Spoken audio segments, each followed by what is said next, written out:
You know, it's really disheartening when they're all super quiet on the background chat and I make them live and they're not talking about anything interesting. What? Are No, you I was are you waiting. actually live? Because We're Yeah. live. Yeah, do it live. Usually they're done, so usually there's some crazy back talk going on. Yeah, in the usually live it's chat. like, and then he grabbed my or things like that. Something like that.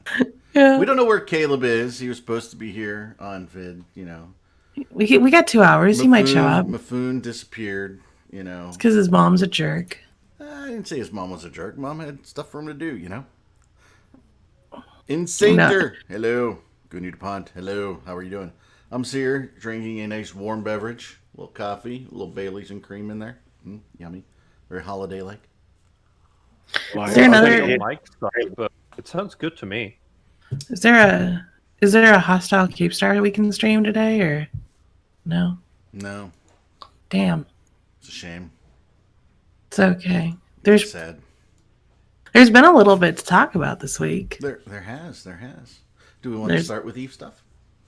Do we want to start with Eve stuff from today? What do you mean from today? I actually undocked today. Oh. My mic sucks? How does my mic suck? No, I don't think your mic sucks. You sound fine. Everybody else can hear me fine. I don't know what your problem is. They just don't like the fact that you don't sound as good as my new mic. Yeti. It's a Blue Yeti. Oh. I mean, for crying out loud. I was gonna say I just got a Blue Yeti this week, so I'm rocking that out, enjoying it probably more than I should. It lights up every time I talk, so I just sit there and start singing Christmas songs. She is just slightly louder intentionally, so I can hear her. But you know, I can turn my volume down. I am on my microphone, so I'll pull it away a little bit. Well, you're really the one that's in charge, right? So that's why we make you the louder. I'm not in charge at all. Nobody's in charge of this show. Just a cluster. No, People try all the time, but it never works out. Nah. Do you guys listen to Christmas music when we get into December? Of course. Okay, let me be clear, Don. The Christmas music starts in our house the day of Thanksgiving. Nice. Okay. So yeah, I mean, I grew up like I said in chat, like I grew up family businesses, Hallmark store. We started playing Christmas music in July when we put the Christmas ornaments out. Okay, so ew. So I got it. So it was funny. My mother hired like two guys in a truck or something. Two guys, they just move everything, right? Whatever. Yeah. Literally the second day in this house, when my wife and I got married, we moved right into this house. And my wife said, "There's two guys putting stuff on our porch." It was like 15 boxes of Christmas ornaments that had been accumulated for me over my life of living with my parents. So I'm very Christmas oriented. We have multiple Christmas trees in the house. I do not have the sci-fi Christmas tree up this year. We didn't do that one. Sorry. I was gonna say, speaking of sci-fi, so we've had I don't remember when we got it. That's how long it's been. But we have a special ornament. It's a Star Trek shuttle from the original series. And when you click the button on it, it goes Star Trek to Enterprise, Star Trek to Enterprise. This is Spock here. Happy holidays. Live long and prosper. That is the Hallmark ornament. Yeah, and we've had it since I was 4, so I can't even remember not having it. And we put it up every year, and it's kind of like one of those few staples of our tree, along with a couple other ornaments. Yeah, we have all those. My dad has, since he had the store, right? The first Star Trek Hallmark ornament was a pewter Enterprise. And when you wanted to talk, you pushed the base that it hung off of. It didn't play anything itself. But I have the Death Star tree topper for the sci-fi tree when I put it up. And it connects to the TIE Fighter and the X-Wing and the Millennium Falcon and all that stuff. And it's the whole Star Trek scene played out between all of them. They all talk their thing about, when Luke goes in and, Han's got him above and the, keeping it clear for him. So it's pretty cool. Do you have this nearby? I've never seen one of those before. Did you show it on your stream? I do not have it out this year. We didn't put the sci-fi tree up, but you know what? As we're coming toward Christmas, maybe I'll at least get it out and maybe hang it behind me, and we'll let it go. But yeah, I'm curious. It's super cool. you guys with your Star Trek and Star Wars, did you see that someone actually made a working miniature Stargate? Like it starts turning and it locks in the chevrons and everything. No. Oh yeah, I did see. Yeah, that was an insane build. Like the level of detail on that, on like something that's it was like a bit bigger than your hand, I guess, right? Mm-hmm. So how does it do the stuff in the middle? Like the stuff that swirls around? I would assume it doesn't have that. Oh, hi, Moomin. Moomin's always so nice. Oh, Moomin loved our show with Billy a couple weeks ago. Thank you, Moomin. I thought we had a great discussion. I mean, like, you know, granted it was impromptu, and you know we have literally the person trying to destroy our alliance on the show. Do we want to come back to that? Because I got a story from today about that. Do you? Yes. We have stories too. We have lots of stories. So yeah, Soth, if you want to Soth, kick it go. off. So today I was just sitting here minding my own business, working on anger games, when all of a sudden I see someone going ping all in Scouts, being very excited that there's a Titan in 1DQ. Oh Now, yeah. when someone points out that there's a Titan in 1DQ, they usually mean a hostile Titan. So, obviously I log in, I get into the station, or our keeper, and I'm thinking, they will probably form a big fleet to save that Titan. You should probably take something cheap because you're gonna lose it. Right? And then I thought, Hi, fuck Mac. it, you're Sothersoul, you're flying a Macarial. You know, like, okay, so I know they put this story on Reddit, because originally it was like, oh my god, why is there a Titan here? Everyone was very confused. But the actual pilot posted up that he was going to be quitting or taking a break from the game for a while because he's starting nursing school.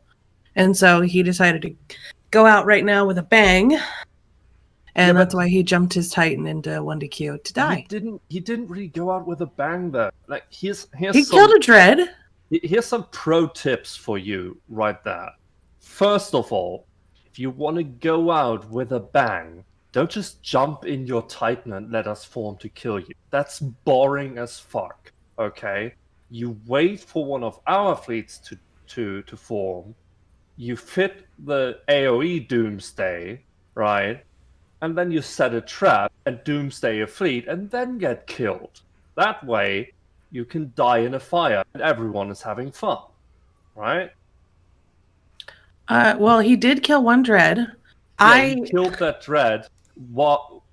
See, that's the other thing. He's saying, "Oh yeah, I was quitting Eve anyway." Then why were you burning back to the gate? So right? He didn't aggress anything up until the point where he was already bumped like 15 kilometers off of the gate from some random Macarial. But Soth, what happened was he was trying to warp through the 1DQ1 gate, and the Pappy side kept hick pointing him, so he couldn't leave. So then he was able to like get them to stop, and then just lit his own signal on the gate, because that's as far as he could get his recon before people tried to kill it, and jumped his Titan in. And then he doomsdayed a dread. Now, I was there when this went down, and I, just like you did, I was in my dreadnought, though. I just warped over to the gate in my dreadnought. It's like, rules be damned, I'm going to kill this thing. So I got to be on it as well. But that's what happened. I was a little brave newbie. Yeah. That was I'll tell you what, you're not going to take a break from the game if you yank your plugs, before dying. Yeah, that's the other thing. Like, he ripped out his implants. Like, why would you do that? Because it was an accident. Right. He ripped out his implants by accident. No. Maybe he didn't have his Titan pod in. What I think happened is they wanted to bait and bridge a fleet, and he forgot to fit the bridging module, and because of that, you don't have the bridge menu in the right click. So he just went by muscle memory, and he went to the jump menu because the bridge menu wasn't there. There you go. Always possible. I'm going to give him the benefit of the doubt that he was trying to have some fun. Yeah, negative Ghost Rider. Better. Okay. I mean, I had some fun, so thank you for that. That's the 4th Titan I think I've been a part of this war There to you kill. go. And you also made me super smart, whoever you are, because when that first Keepstar went down in Delph, people were saying, "Oh, SUPERFINETUBA, like you can't fly your Macario any longer because that would be super dumb. Like it would die instantly, like a battleship like that." And like, look at that! I actually got on a Titan kill with it. I managed to bump it off gate. And then I jumped into Pappy's staging and sat there for like 5 minutes and came back home alive. Alive. Yes. The Macario So- We need a button that does the "It's alive" thing on this show now. It's alive. So we didn't We get to get into it last week because of the holiday, the show took a break. But we got the drone changes, which we've got the ESS changes have gone live now with the timer changes. Hi, Mom. We've got the torpedo changes, which are broken as fuck. It's amazing.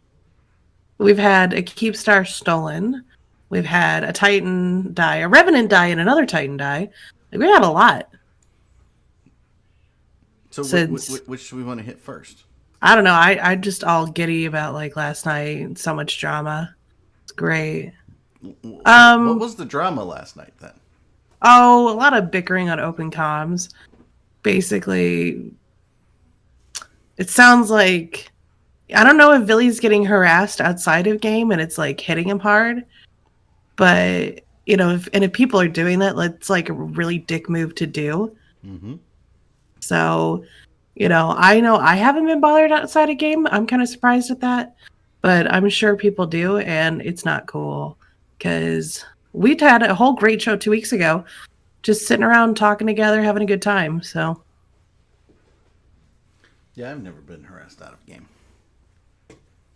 Well, that's not true. Quite the opposite, actually. Some of the folks in H1Z1 would harass McLeod and I outside the game. Yeah, but no that's matter a what we did, different kind of crowd. I was just like, seriously, guys, get a life. McLeod joined us. Dave's here, and McLeod. one of my friends, Avon's here. Hello. You can talk. You can just jump in. Well, I'm not Yeah, going to be like, and here's So- Avon to talk about this. So Moomin asked if we give an overview of the war. Isn't all our topics kind of an overview of the war if we get through them? I'm just Slowly but surely. Moomin needs to just get in the freaking chat. I mean, what the hell? I don't understand. Yes. I'd love to listen to Moomin talk for an hour. That's Dude, cool. he can. He's got. He calls those- me dear. Oh my god, Mom. Calls I don't everybody care. here. He calls me dear and No, darling. no Discord. Well, we can do it with Skype, Moomin. No problem. I have Skype up too. It'll work. I'm sure some of us have got Ventrilo still installed. Oh my somewhere. god, I haven't had Ventrilo No. since I was in college, which was at least 10 years ago. I do have TeamSpeak. I have refuse. Ventrilo. When? Vent. I remember when Vent was all the rage. I mean, When yeah, it I would had it squawk at you for installed some reason. from- You'd have to know what it was, what the squawk meant.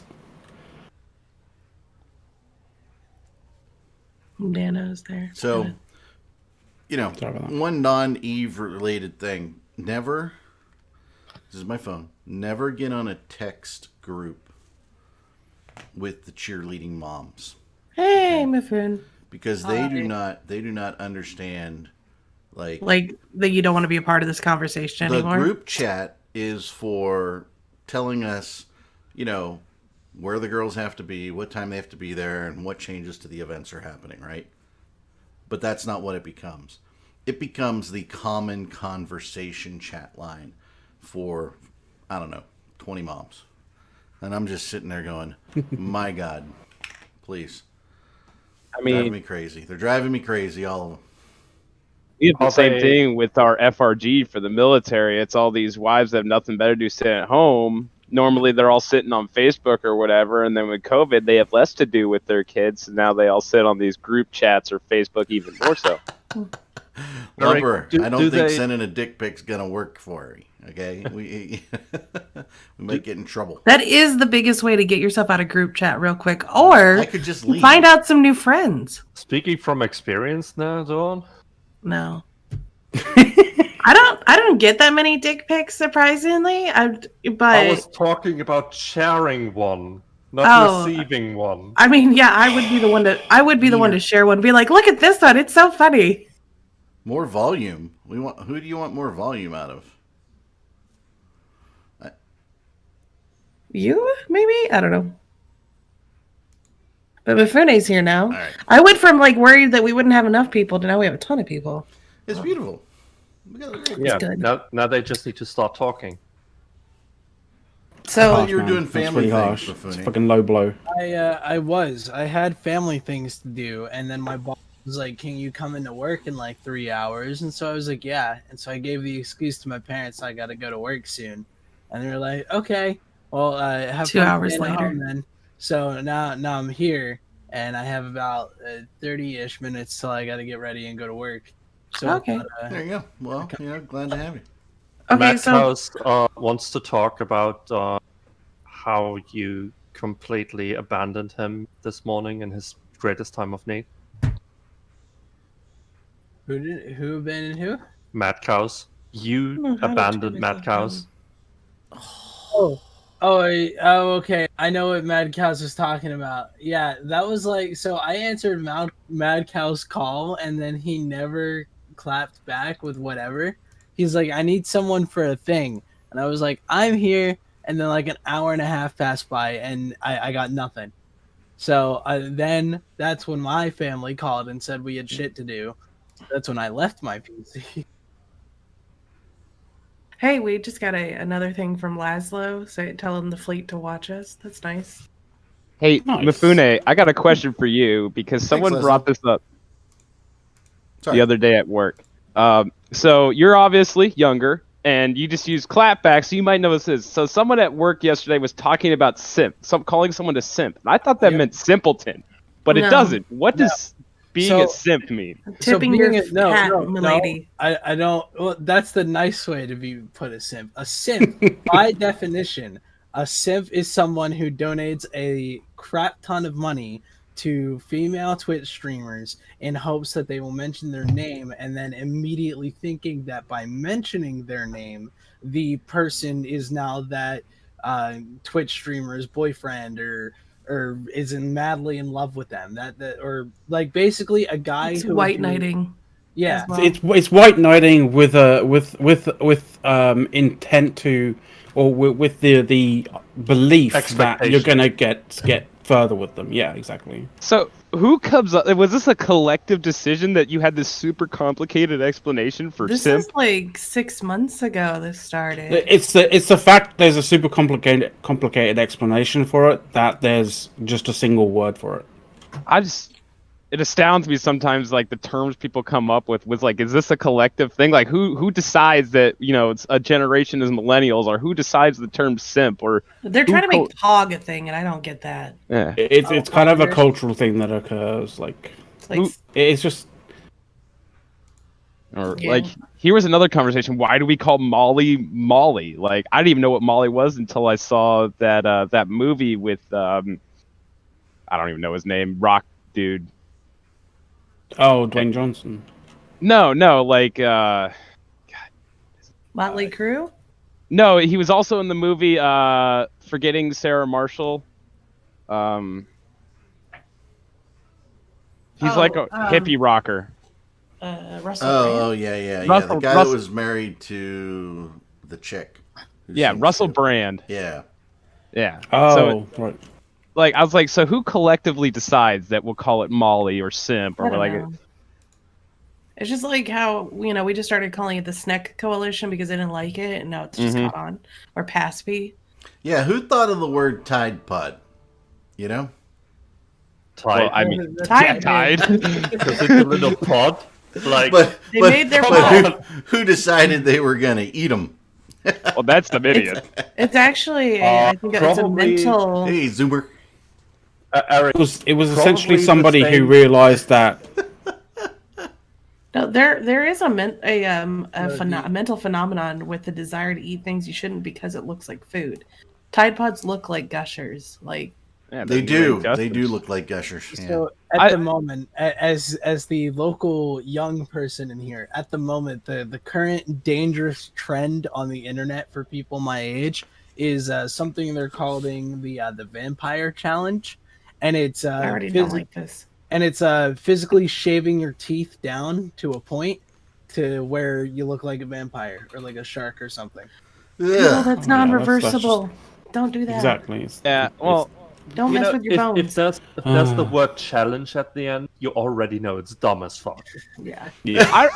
I remember when the biggest challenge you saw was like people doing like what they called they were basically planking on random things or owling or whatever. Like that was the cool thing to do, and that wasn't even that many years ago. Like, why do we have to get to things that are permanently altering or damaging your body now? What is this? Gotta be extreme, man. Hold it. Blast them to hells out there with the eyeball vodka shots. Yeah. What was that? Yeah. Yeah, but that doesn't permanently normal. scar you. Well, good. It might. I mean, hard alcohol to the eyes definitely hurts a lot. Speaking of someone that's pissed off a couple females. So here's the thing, right? You got some vodka, and you're gonna stick it in your eye rather than in your mouth. I mean, how stupid are you? Well, like, just get OC spray to the eyes. It's a lot worse, and you'll know you don't want hard alcohol in the eyes then. Or I want to investigate. So you've pissed off enough women that they've thrown drinks in your face. So let's The investigate military, one of of these course you'd more pissed off interesting. women. the last one being was we did a fleet week in Boston, Massachusetts on St. Patty's Day, and I had a woman throw tequila in my eyes when I was acting stupid and drunk. Okay. I mean, it happened. Do you remember any of the specific stupid things you did while you were drunk? I think I credit carded her. What's a credit card? Her. No, yeah. Did you take your that's- credit card out and like swipe it between her boobs or something? No, or- you take your hand, and when she's bent over, you swipe it up her ass crack like a credit card dear. swipe. Okay, I was pretty close. I was close. Okay, so I knew it had hold something now, sexual Now, to do. now let's talk about this. Okay, so we've got the credit carding. Okay. Have you had experience where credit carding a woman worked out for you? No. Okay. So how many times have you tried this maneuver? Twice. The first one though Did you crash? and burn? was no. The first one was actually my brother's girlfriend at a nightclub, and I hated her, and so I did it and then shoved her. But I was an asshole. But now I'm married. Now I have a kid. So no more credit carding females. Brisk is out there. He does that to his wife daily. I'm sitting there going, wonder what Mrs. Eric is gonna do when she experiences that one tonight. I don't know. Oh dear Lord! I can just see Johnny be like, "What are you doing?" Like, Just how Republicans stay married.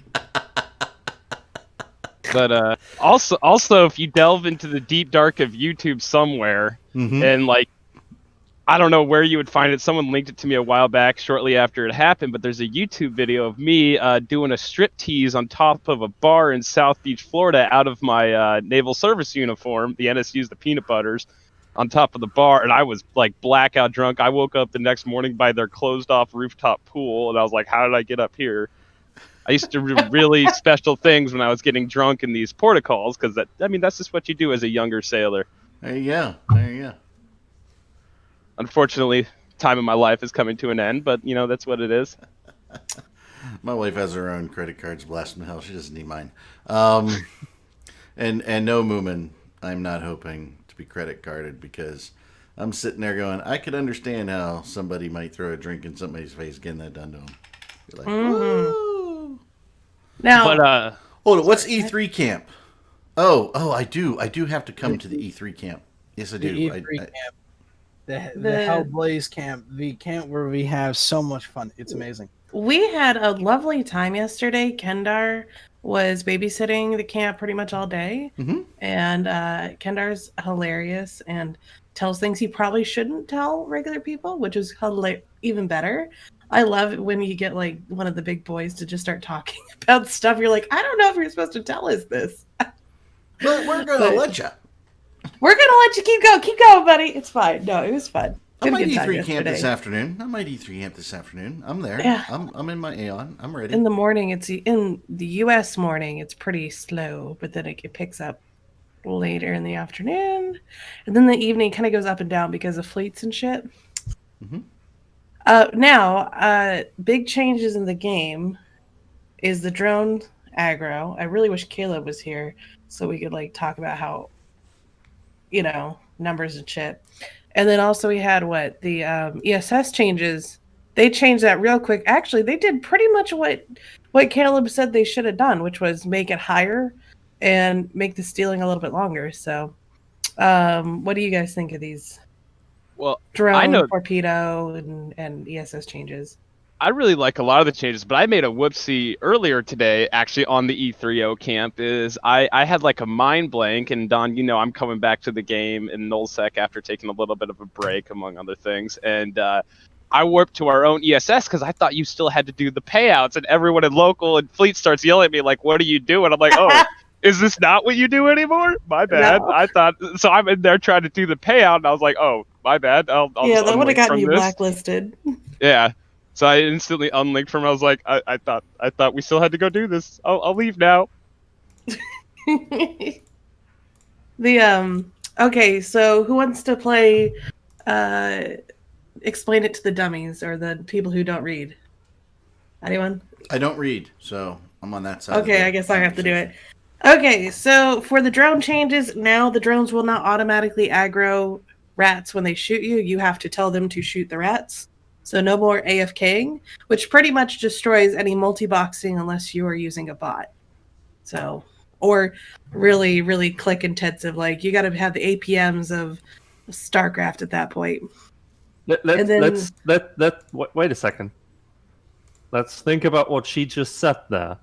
You have to do clicking unless you have a bot, and they are putting this in to combat bots. No, it's not to combat bots. They already said it's just fuck all to combat bots. It's just to create or take away the most AFK-ish portion. Basically, they're trying to ruin multi-boxing because essentially they're annoyed at the fact that people are trying to make money when they shouldn't be making money. They should be poor and like the fact that they're fucking poor. But they raised the ESS bonuses. What the fuck? And in order to do that, you basically, essentially it's like, it might be nice to have money making opportunities in the space that you've decided to own, but CCP doesn't want you to do that. So clearly, this is a move by CCP to say to the player base, guys, Sov Nullsec is not where you should be. Well, so on that, have they done, and I was trying to think of this the other day, have they done any bonuses to the idea of ratting ever since they nerfed bounties? I mean, we had the nerf in bounties, you had carriers not being able to use drones, they pretty much eliminated boson ratting and titans. Like, that's what the dynamic bounty system is. They just changed it again this week. If a system has high destruction, it can get up to 180% bonus to bounties.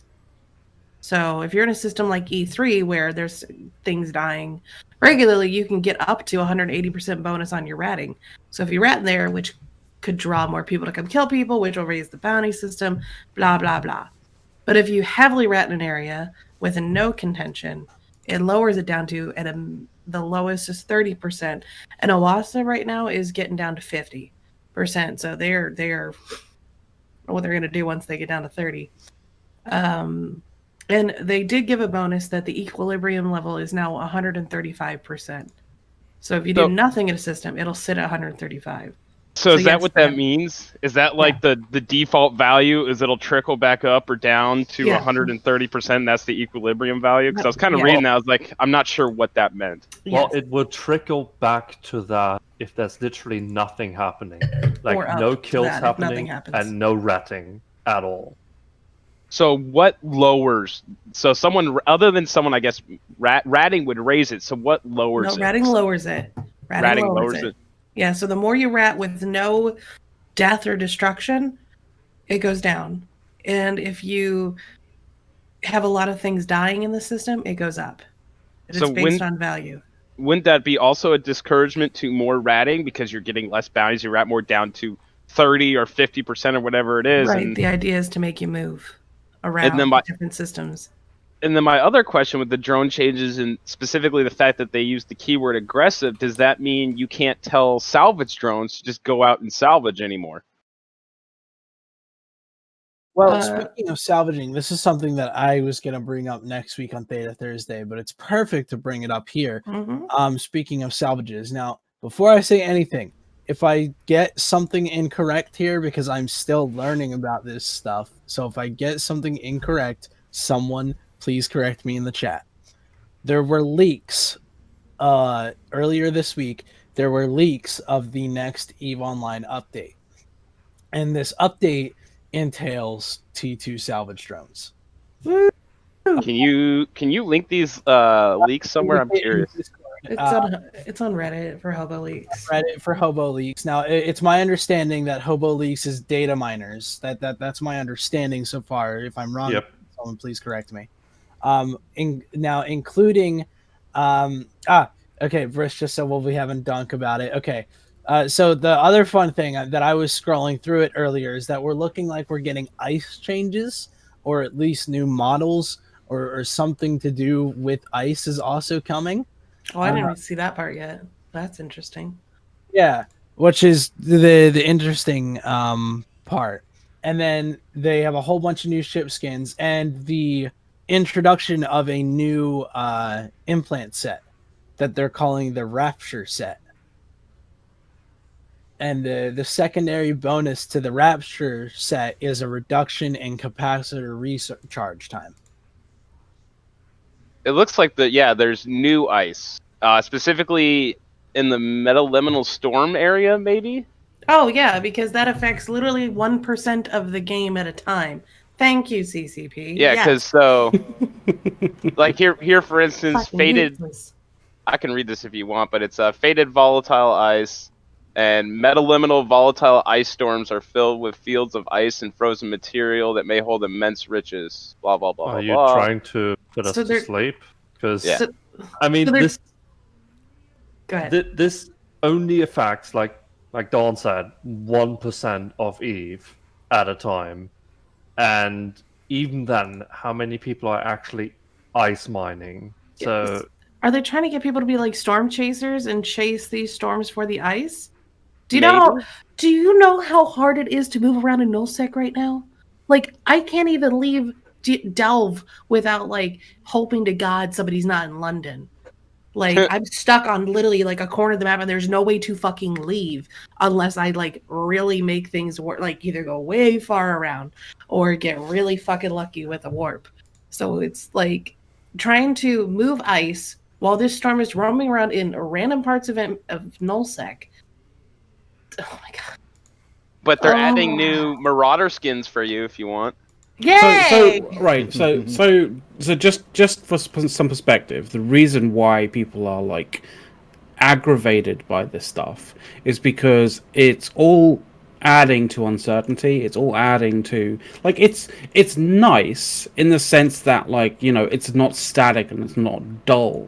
But the issue is not the fact that it's the issue that people have with all of these changes is not down to the fact that, you know, these changes suck. It's that these changes don't have any aren't like, you know, the amount of people in any way benefited are small. Yeah, the amount of people that benefit it are very small. The amount of people that it hurts are very large because there's no upside to it for us. thing is, the time you put into that, you could have put into, I don't know, giving us PvE that's actually enjoyable, instead of like forcing us to actively play the shit that puts you to sleep within minutes. Like, there's a reason people AFK rap, and it's that the PvE content we have is either not available for you most of the time, as in incursions, for example, or B, it is so fucking boring that no one wants to actively do that. It's even worse than that, Soth. Like the only PvE content that is worth doing, right? You know, without bots or without that kind of stuff, right? Without AFK gameplay, that's obviously CCP wants to discourage. Has absolutely, like, literally. I was not going to use an expletive, but I am going to use an expletive. Has absolutely fuck all to do with owning Sov, you know, and all of the issues and all of the, you know, the toils and all of the resources required to owning and upgrading Sov. Oh, Eric? Yes? People are asking when we will see the carrot from CCP. Rather than the stick. You want to show them the carrot? Oh, yeah. We'll show them CCP carrot. Oh yeah, that's the best. I'm so glad you guys found that. That was fucking great. Well, it's clearly the carrot that CCP has in their mind as to, you know, the carrot that, you know, they want to give us.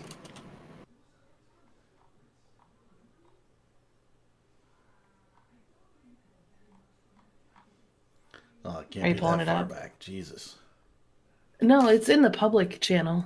I was getting stabbed. That's why you're not finding it. There we go. Stop?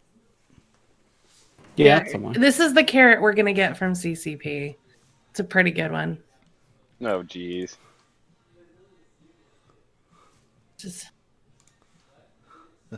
I'm trying to sit here. Should I just put the link in, or should I just copy? I mean, Canty, it's not purple. Did you guys? You remember when they had the biggest moment when they had the raging Australian like wildfires that were covering like a very good portion of Australia? I remember it. Did you guys ever see the Down Under donation dildo? Oh my god! It sounds so good that I'm fairly certain I didn't, and hold I'm on, really annoyed that I didn't. On. It was a charity that sounds dildo. Fantastic.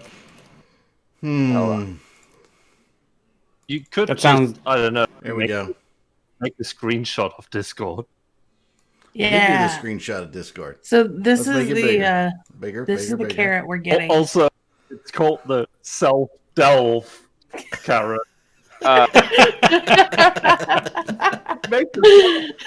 This is from this kiss.china. Is that what CH is? Yeah, China. Yeah. So in public, I linked the Down Under donation dildo. So there you go, guys. There you go. You're welcome. Yeah, that's the carrot we're getting. The carrot. Next. Carrot. By the way, that was their description. We didn't edit that or make that up, right? Right, Soth? No, that's an actual product. Like, yeah, you go get it. Like this. Yep, there you go. So the drone changes are making multi-boxing just unviable / asinine. And then apparently this special ice is going to benefit 10 people. So that's special cool. Ice. It's just like Poshvin. It's going to benefit 10 people out of this fucking game. What else was there? Oh, Torpedo. Now this was cool. Torpedo's got a buff. And they are now like the PvE weapon of choice. Yes. Like, have you seen a Raven and a Golem? Yeah, it's pretty crazy. Torpedoes. It's like, I think with max skills, you can get over 15 to 1600 damage on a Golem with just like cap stable and stuff. Normally it's like 1000, 1100 with the cruise maxed out. So it's a lot. And you get the target paint bonus on the golem, so you can apply really well even to frigates. So As far as the semi AFK drones, I've heard a couple interesting solves to it. One of them being bringing back the idea of using auto targeting missiles again, which I'm ambivalent about.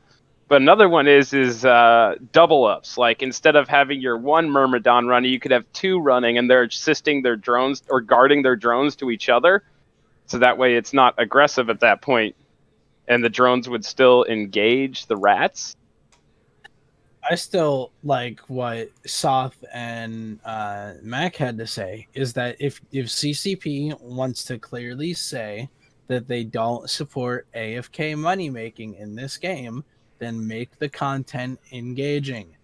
Even when we were super ratting in 2019, I could not do more than 3 havens before I got so bored out of my mind I docked up and played something else. that's why Yeah. local mining So- is fantastic. I gotta hang out So- with everybody. So there's two people in that camp, and I'm definitely in that same camp there with you, Milphone. Like, I can't rat for long periods of time because I can't make money I can't make the usual kind of MP sort of PVE stuff in nullsec. You know, the stuff that we build infrastructure for, you know, to make money because it's so dull, right? There are people in the other camp who are kind of like, well, I need to have a decent amount of income coming through in order to, you know, be able to fund my PvP. And a lot of those people kind of see it as it doesn't bring in that much, but because I can do multiples of that at the same time, it brings me in enough, right? You go to sort of some of the more active gameplay sort of PvE that you have in other places, other areas of EVE Online, you know, in wormhole space, in high sec, you know, in abyssal space, that kind of stuff. Like, you can make bank really well with just a single account, a single character. You know, in order to do that, that doesn't require infrastructure. That doesn't require owning space, holding space, defending space, right? So why, like, CCP, just tell us why do we have to go through all of the issue of holding, maintaining, building space when there's more profitable activities in other areas? Like, honestly, like, if you want to change it, make it, you know, make it worthwhile for us. Whole appeal, And if, you know, at least make it worthwhile, or make it like, or make it engaging for us. appeal of nullsec, at least when I started this game in 2015, 2016, and my father got me to play this game, the first thing he said to me was, listen, high sec is safer but makes crap money.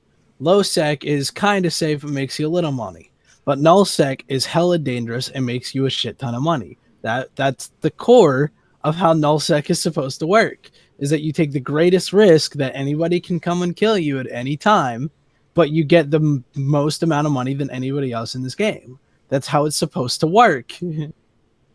Now, honestly, if CCP is like moving away from that particular kind of paradigm, like, please, for the love of fucking God, tell us. Just tell us. Just tell us you're moving away from that, and we'll be fine. Because at the moment, I think a large proportion of the people who play in nullsec still believe that you have this mantra going forward in EVE that, you know.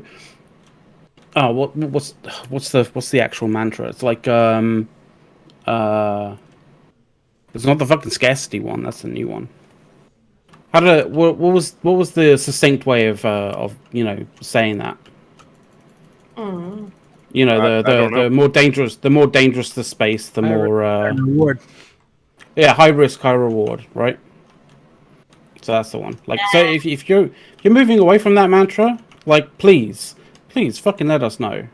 Well, I almost think it seems like it does. I almost think with between the dumbness that is Poshvin and all these new sites and how much money you can make in those, it almost seems like they want to go to like almost a dungeon instant style as much as they can in EVE, to where you have these little instances such as the Abyss or Poshvin or whatever the case may be, where you can make a lot of money, and these guys are making a lot of money.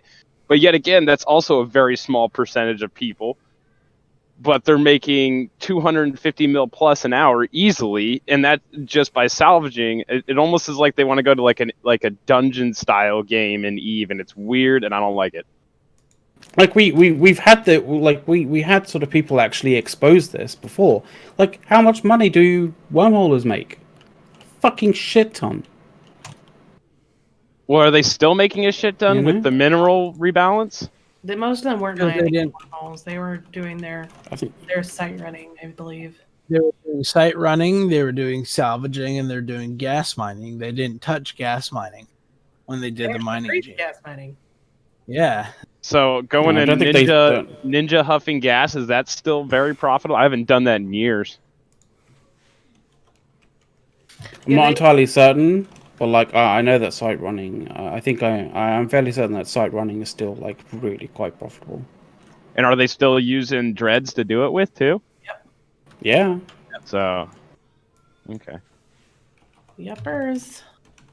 But they stay quiet about it because they don't want people. They don't want CCP to know. They don't want other people to know that it's probably the most profitable thing that you can do in this game, and it's probably the most safe, one of the safest things that you can do in the game as well, as long as you close the wormholes in the system that you're doing. I don't know about that. I think right as it stands right now, from everything I heard as far as PvE, ratting, whatever, that I know someone in Poshvin who's one of those few select people who grinded the standings to be able to use Poshvin like it's supposed to be, and he's making around 400 to 600 million an hour with very little danger because he's not attacking the rats. He's literally going behind their battles and looting and salvaging, and it's tech to loot and salvage. So he's making 400 to 600 mil an hour just sitting there, not getting attacked by either side, because there's a way to glitch the system basically where you're positive to both sides, and he's just going their battles, just looting and salvaging them, fighting each other. The rats are having battles, and he's just the Edencom/Empire rats will fight the Triglavian rats in fleets, like PvE fleets. They'll fight each other, and it's when you loot and salvage the Triglavian side, it's Icky Tursas, it's Tech 2 loot and salvage on the Triglavian side, and then when you're looting and salvaging that, it's like curses or Baughorns or whatever, and you're looting and salvaging Tech 2 Empire stuff, and you make a shit ton of money doing it. And it's really easy to leave Poshvin because you just hit a filter and whee! There you go. So what he does is he started off going out in like a the Tech 1 Buzzard. Why can't I think of the name of it? Heron. He would go out there in a Heron and to salvage these things, and then when he built up enough salvage, he would just do an extraction filament in an ID Mark V full of loot and salvage, and it's Tech 2 shit, and it puts him back in high sec. I remember like one of the first like big kind of windfalls in terms of money that I got like in high sec, and that was specifically salvaging a someone who undocked I think it was like a Vindicate, no, it was a Kronos, and got ganked on, I think it was Dixie undock, and I literally went and I salvaged that as fast as I could, and I came out with like, I think it was 11 intact armor plates, and that made me that netted me like over 100 mil. Like at that particular time, when you're like a young, like someone who's learning to play Eve, that is a shitload of money. I mean, even now, that one ship would be like you salvage it, and that's a lot of money for a new player. Even now, 100 mil, and now multiply that by an entire PvE fleet of these Tech 2 ships doing it, and yeah, you can make a lot of ISK. And you're also talking about there's also Tech 2 modules that drop. I mean, you get a curse, and hey, look, I have Tech 2 newts, or here's Tech 2 lasers, or Tech 2 Triglavian stuff, damage mods or otherwise. Because they all drop their loot too. I think the weirdest thing though is the Baughorn doesn't have newts on it. I found that kind of strange. So I think one of the issues that I think CCP wants to try and get away from is like the sheer volume and like duration that people make money in Eve, and the only reason why they're able to do that is because the sites are set up in the way that they are, right? If you wanna kind of change that, then you need to change the sites. You need to make it more of a like a you need to make money making opportunities that null seekers have to essentially like create infrastructure in order to maintain and to build and increase in sort of volume. Like you have to just make them, you have to make it click intensive, but also to pay out pretty well. Because then like people will burn out fairly quickly, more likely burn out quickly. For fuck's sake. We already had that. Remember NPC Sotios? That were actually like hard to find, and you actually had to put man hours in. You mean the ones that you can't find now because there's no asteroid belts? Yeah, exactly those. We had them, and then CCP figured out, oh shit, people are actually killing these and making money. We didn't intend for people to make money.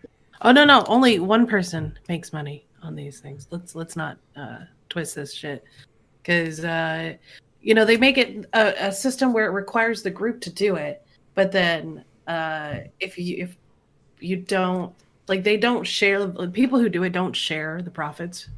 Typically, it's usually like the top 5 people get it all, and the rest are just promised, oh, you'll get SRP, and here's a token amount afterwards. So. But that's good, John. That creates conflict, and it creates conflict within groups. Oh, well, that's true. So I want to quickly jump on something that Gunita put on in chat, which is like, if it's click intensive, I won't do it, won't play it. That's totally understandable, but you have to also understand that if it's not click intensive, you shouldn't be getting a load of ISK for it. Like, essentially, the amount of money should scale on how intensive it is as a player to basically do. If it's click intensive, i.e., if it's much more difficult for someone to create a bot in order to do multiple versions of it, then it should pay out more. Because because that's the amount of money scales with the complexity of the job in hand. You gotta remember, though, if you're in a Rorqual mining, you're not very click intensive unless like there's a lot of people around or a lot of rats show up. But exactly. even, like, you can still make good money doing that, especially on an R64. But instead of being click intensive, it's risk intensive, because you are stuck in space in a 5 to 10 billion-ish ship, penny upon when you bought it. And you cannot get outside help, like, to heal you or rep you or anything. The only thing you can do is hope that your team can kill off anybody that wants to kill you. So, well, I mean, I was going more along the lines of, I was assuming more along the lines of CCP's moved away from the risk equals more, like more risk equals more reward. But if that's still the case, then fair enough. More reward. Well, that was the case until they took away minerals so much that using a Rorqual is not even worth it anymore, and you just want subcaps. But one of the things that I agree with is that if there's an AFK activity that's ISK generation, it should not be that much, or at least should be equal to the risk you take by doing it, like mining in a Rorqual, right? Or you should have something with ratting that makes it more engaging. And one of the things that I was talking about, I can't remember who, I was talking to somebody on Discord about it last week, about how they have the whole escalation stuff with anomaly ratting, and why not put that into normal ratting? Like, why not every site, not to the extent that a 10 out of 10 escalation is, but why not build a story to it and mix it in with the lore? Like, I know it kind of does, like, you go and you do a haven and it gives you chats and messages about how they enter the battlefield, and it's like, okay, cool, but like, actually make it a thing, not like mission running or anything, but like, make it a little bit more engaging. Make it so that I want to stay and continue clicking to kill NPCs. Yeah, but why not make it like mission, or make it more than mission? I mean, how old is that content, right? I don't think it's never changed. It's never changed. So, like, I know the what was it, last year when they revamped the new player experience? They did that last year, right? I forget when they did it. Either way, they revamp it about every other year or so. It's pretty common nowadays that they do a the change to it. last time that I did something like that, or that I went through something like the trainee on a new character or something, there was literally voice lines from the one robot chick, whatever the hell her name is. And like when I went to go try Eve Echoes, there was also a voice. Why not add a voice line? Why not have some kind of NPC character being like, "Oh my god, you got to go and clear these rats out" or something, you know? Just like make it something so that I'm not sitting here bored out of my mind. Oh no, you talked about lore and now Horrendous is here. Oh no. I'm here to tell Dawn that I'm not going to be here, but I am here now, so maybe I am going to be here. But no, I'm not. I'll catch you guys later. Bye. See you, bye. You could have just messaged me that, but that's fine. He was as late as I was last night, killing a Titan and stuff. I still have a ship stuck in space somewhere. I got one filament on me, and we're gonna see if I land somewhere good. Voice acting isn't expensive. Voice acting is only expensive if you're getting voice actors in to do it. If you have like a ton and a half of staff that can provide a good variety of voice acting, like, and you'll have to you're making a persistent MMO that's lasted for 12 years or like for I don't know how many 17. I can't remember how many. 17 years. Yeah, sorry. I was thinking 15 for whatever reason. You've had time, and you're probably going to have more, like a lot of time to develop that sort of thing. So, go for it. The game needs more voice acting, like way fucking more voice acting, like regardless. You know what the game needs? More drama, like last night's. See how I segued there, guys? Oh. So who all watched Open Comms last night? We touched on it a little bit earlier, but I was at work. I apologize that I did not get to watch. I saw a little bit of it. So the first 2 hours is just normal Open Comm stuff, right? But then Villy and Rain and Briss get into it, and it was cringy, but also pretty funny to listen to. But I feel like some people are taking things maybe harder than they should. And, basically, Billy was saying that he's getting attacked by people or maybe even attacked at a game by people. And, that Briss, Fountain Frank character and the meta show stuff riles up the people and motivates them to bother him or bother his group. And and Briskett's sitting there trying to defend himself it's just comedy, we're just trying to have fun, you're the head of the group trying to annihilate my group. Yes. Yeah, exactly. Let's just put it this way, okay? And by the way, we had Villy on here, right, 2 weeks ago. Yeah, and I would say the same. So if he came on here and said that, I'm like, well, you started it. Well, I mean, if you can't take the heat, get the fuck out of the kitchen, motherfucker. The thing is there is neither group started harassing people out of game. Right. That's not what I'm talking about. I'm talking about you invaded Delve, so deal with it. Yeah.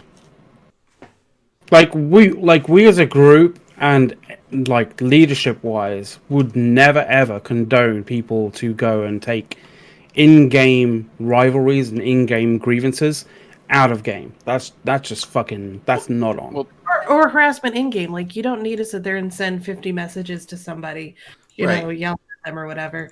But also, earlier in chat and as well as out of chat, I'm surprised I don't get harassed as much as I thought I would yet. But I have a limit of what I am willing to put myself out there. I won't go on camera unless I absolutely have to, because I already know that's something I'm more insecure about. More it would bother me more if people were making fun of my size or my looks. So I don't put that out there. I try to keep that separate. I know Villy's talked about how people were making fun of his curtains one time during a stream, so he found it really stupid and just said, fuck it, I'm not going on camera again.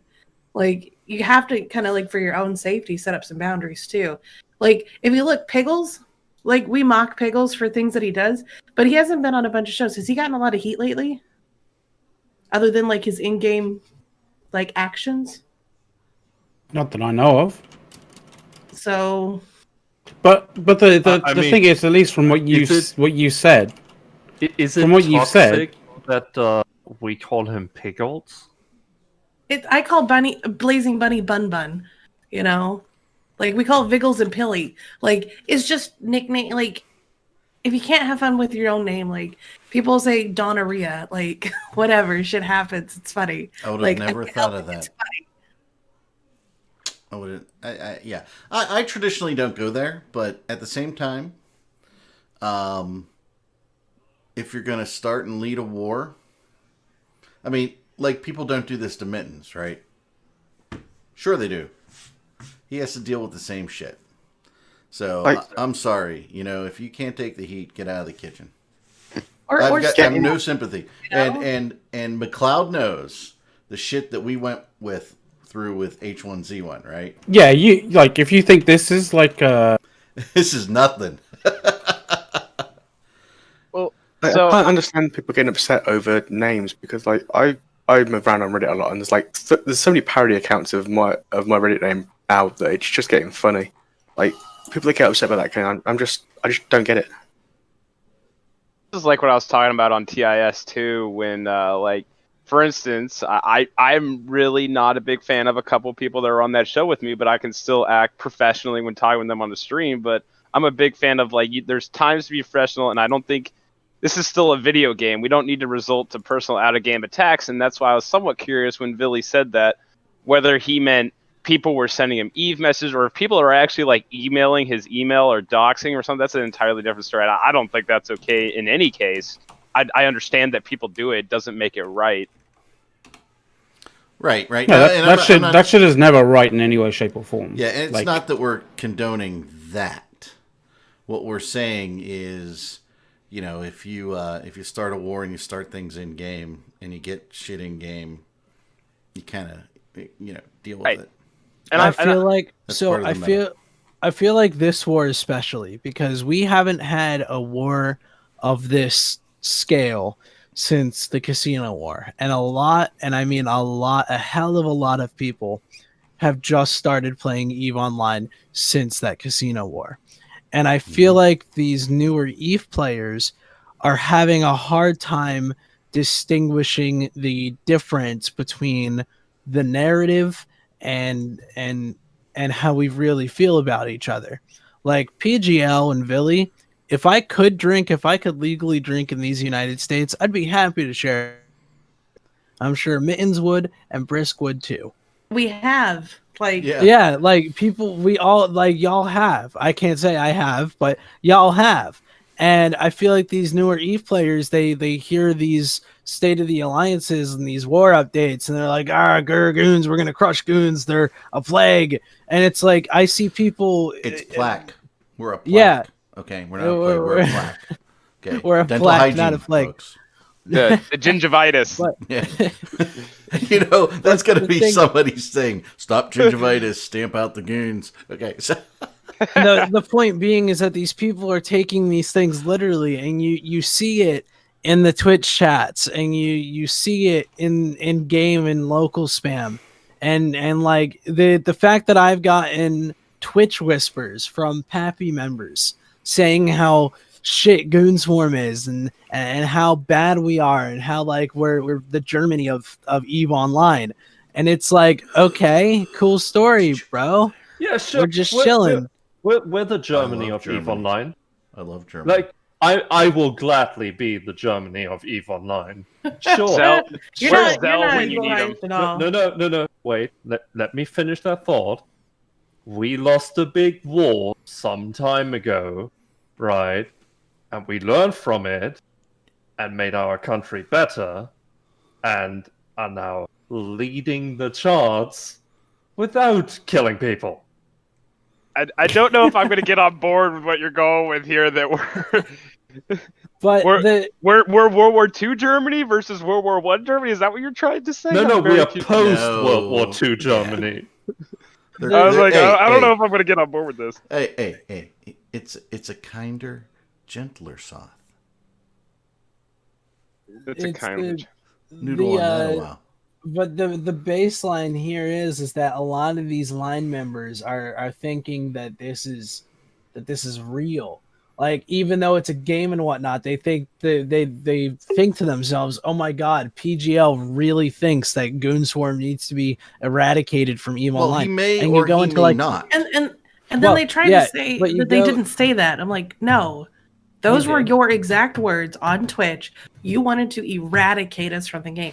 That is a very strong word. So you're gonna get a strong reaction. Now, it should stay in game.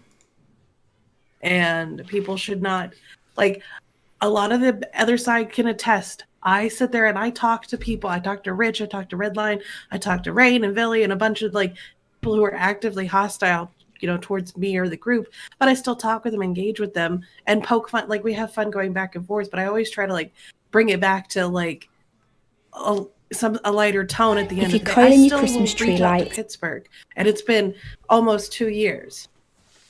When I see something that I think is pertinent to that I think he might find funny or interesting, or haha, I killed you, this is funny, or they'll do it to me, they'll send me a thing. That's just how you play. People can attest. I will not say anything bad about somebody that I liked in the game and they've had to leave or got kicked or banned or whatever, unless it was directly involved with me, or the story's kind of really bad. As I said, I still talk to Pittsburgh occasionally. I still I miss Nolak. Not everyone does, but I like Nolak. There's a bunch of people I don't believe in needing to shit talk people that I knew personally as a fun person or a nice person, especially if they didn't do anything to me. It's like I got flack for this the other day when I think Suaz was my favorite FC when I was flying under him back in the day. I used to love flying with Suaz. I think he's probably one of the best FCs I've seen in EVE. Well, all right. To make this clear before I get some enemies here, Suez was one of my mentors when I started FCing, okay? But he is not one of the best FCs. He is one of the most fun FCs. That's for sure. I mean, that's everyone's personal opinion too, right, though? I like flying with V. I still like flying with V. Yeah, he's been a lot of fun. I love flying with V, and I think at the moment, my 31st best FC has to be a tie between Kendar and Asher. Kendar's a lot of fun. So my 31st?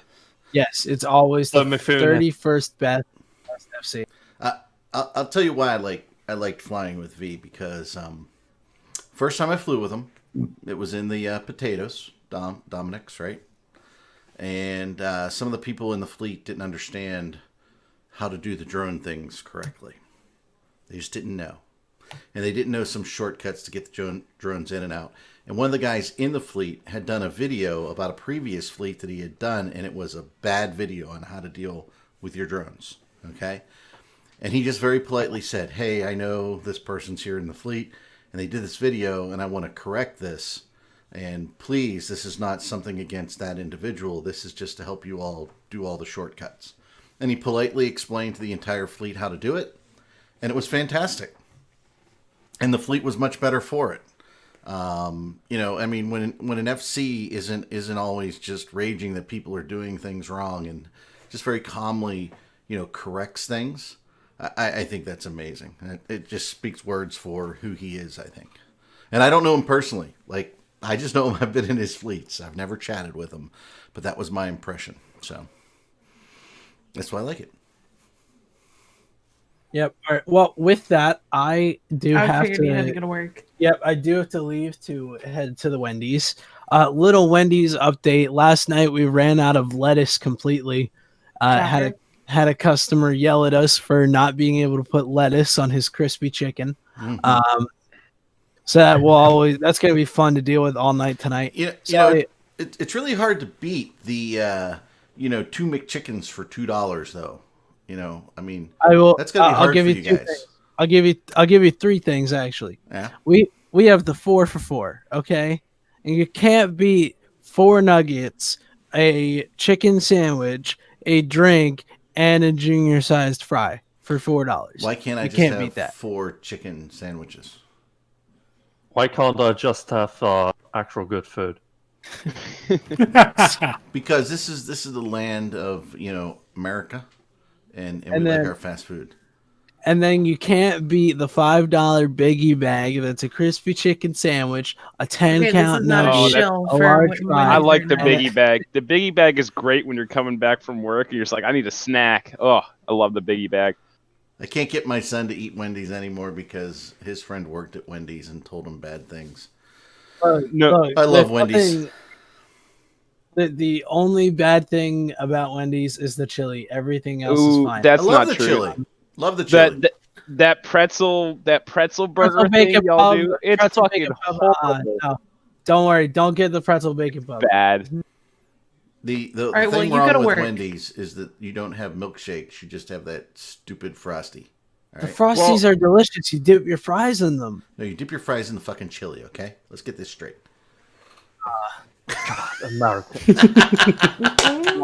Oh, is this the cooking portion of the show? Must be. That's the Yeah. food portion, right? Eric, Yes, Eric, sir. you Yes, sir. clearly put jalapeno and cheese on the fries. Come on. Well, you put jalapeno and cheese on fries. I That's just want cheese fantastic. and barbecue sauce and bacon. The lumper in chat, is it really? And also, that makes me need to go to a Chick-fil-A now. Oh, the Alright, peppermint but- milkshake is back? Oh, Yeah, Don't apparently. be telling my daughter. They, by the way, best milkshakes hand down are Chick-fil-A. Okay. Oh, the fantastic. Ooh, actually, I mean, from a fast food place. Come on. I mean, if I'm really going, I'm going to a place called Brewster's for milkshakes. But I gotta look up. I'm going to a local place called Highway 55 Burgers and Shakes. It's a 50s style burger joint, and they got some really, really good milkshakes. But the best milkshakes are cookout milkshakes. That's the name of it, And there's- Cookout. I was just about to look it up There's Cookout. no because argument. I used to go to Cookout. one in Norfolk, Virginia, and I was about to look up the name of it. But yeah, Cookout milkshakes are amazing. Also, corn dogs. I don't know why I like their corn dogs. corn dogs are awesome. Cookout milkshakes are so thick that it is like Gotta I work. literally strained my cheeks just trying to get it out of the straw. And yeah, I do have to go to Tune work. out So and eat it. That have just a good created all kinds of pictures in our brains about you sucking on a straw that was wrong and straining your cheeks. News, he's bisexual, boys and ladies. I don't care. Clearly Mifune is getting some carrot. We don't care. He's going down under. Mm. Yes, I've never been to a cookout, but I've driven past it many, many, many hundreds of times in my life. You should go to one. Try it out. You can get pretty good deals on their stuff too. Really? They're really big on sides. Okay. I mean, we drive past it. I mean, we're in Pennsylvania. Everybody, it's not a surprise, right? And we drive down to Hilton Head every year. Okay. So, But yeah, stay so down there. what you do is they're real big on like, oh, you get a burger and you have your normal sides, but then you're like, actually, I want like 2 corn dogs as a side, or like mac and cheese, or whatever the case may be, and then you get that big thick milkshake. You know, a hot dog dunked in cornmeal and then deep fried, for those that don't know what a corn dog is, phenomenal. Oh, I have these Jimmy Dean breakfast corn dogs, which is basically a Yeah. sausage with pancake wrapped around it. Yeah, aren't those So- good? And you just dip them in your syrup. So we made our own last weekend, and we did bacon wrapped hot dogs and then beer battered them, and that was actually really good. Beer batter. That'd be good. What's a corn dog? We don't have those in Germany. We just describe them. Basically, put a hot dog on a stick, dip it in cornbread, and then drop it in a deep fryer. You can also put cheese on side of them, right? Yeah. Yeah. Now, do you use condiments with your corn dog? You get the ketchup and mustard swirl going? I do the ketchup and mustard swirl, but corn dogs are good without any condiments as well, because you get Yeah, that they're sweetness of the good cornbread, right? Yeah. Yeah, it's good. It's good. Why do you eat like you have universal health care? Hey, Yes, I why haven't do eaten a you corn eat like dog you have in universal centuries. health care? I will tell you though. What was it? Paula Deen did this one year. She took hot dogs, wrapped them in bacon, cooked them on the grill, then put them in a bun with like cheese and coleslaw. Now I've never done the coleslaw, but we've done the hot dogs wrapped in bacon. Now that's fantastic. See, I'm just picturing like Corn the dog Paula Saturday. Deen show. I'm just picturing the Paula Deen show. This is how you make a corn dog, and she just shoves a hot dog into a stick of butter. Yeah. Well, you know what? Yes. Yeah. So, but you know what? Think about it. Bacon wrapped around a hot dog, and then the corn dog batter and deep fried. I just love fried Mind Snickers. blown. The thing is, I like my bacon crispy. Oh, I don't know bacon about you. should be soft. Yeah, No, like it yeah, depends. soft. And have a little Come on. firmness to it. Mhm. Maybe a couple little ends. I don't like it where it's like where I break it like brittle. Yeah, I don't want it brittle. In the intro at the end, the bacon there, right?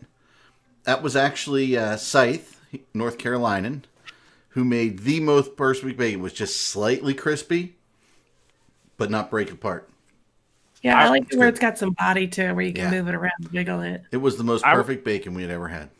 I would say it depends how you're consuming said bacon, because like I like my bacon differently in like a breakfast burrito versus something like just eating straight bacon, or bacon on a burger. Versus there's times I like it crispier, and there's times I like it softer. You know what? My favorite thing to do with bacon is cook up some bacon the way I like it, cut it up into like pieces, and then throw it into Kraft mac and cheese, and just mix it all together, Ooh. and have bacon mac and cheese. I don't get mac and cheese. Like, It's a Really? noodle with cheese on it. Oh, you have I to know get what it is. I don't get why everyone's like so hellbent on it. Because you haven't had good mac and cheese yet. It's like the most processed cheese. Yeah. It's not cheese. It's cheese like not like Cheese- not like Kraft cheesy macaroni crap, right? No, like real mac and cheese that have been cooked in a casserole dish in the oven and got the little crust baked. on top and the multiple cheeses. Yeah, but I mean, So there it's not was boring. Though. I know it's cheese and people love cheese, but no. It's a good if you add more things to that cheese, it gets even better. Like right. So people add like barbecue Like pork bacon. to it, bacon, ham. Pork, Yeah, barbecue Add pork. ham to that. ham, jalapenos in it. You could add jalapeno mac and cheese. Yeah. No, Really no, good. hear me out. You make a cream sauce, right? Ham, macaroni, and then cheese on top. See, Yeah. all that, but that takes just as long. Like if my daughter wants mac and cheese, like I could do it that way and take forever making it for her, or I could do the simple like, oh, I got some fucking microwavable pasta even, and I got a can of easy spray cheese. Let me just push that on it, Oh, they make them Kraft microwavable little cups for Or- the kids. I love or that. Yeah. Okay. Yeah. The deluxe ones with This like is the a cooking actual show freak. cheese is not good. We have a food section. We have to talk about 15 minutes of food every week. It's the way it is. It's mandatory. Yeah. Yes. So It's not decompressing, yeah. guys. It's decompressing from talking about poor people getting harassed at a game and how CCP really wants to like fuck over the masses to like benefit the 10 people that aren't involved in this war. So The dead people. There's only 10 of them. there's only 10 people in this game not involved in this war in some way, shape, or form. So, sometimes we like to talk about, brisket or shit. Or dump. Ooh, I could Brisket. go. I actually made a brisket last weekend, Smoked but meats, interesting fact about my family, and when you guys said microwaves, my current family and when I was living in my parents' house, I haven't had a microwave in the house since 1998. Don't do microwaves, but I have a whole set of cast iron skillet stuff. No, that's manly. I mean, you can do a lot of. I mean, cast iron skillets, they rock. I mean, Yeah.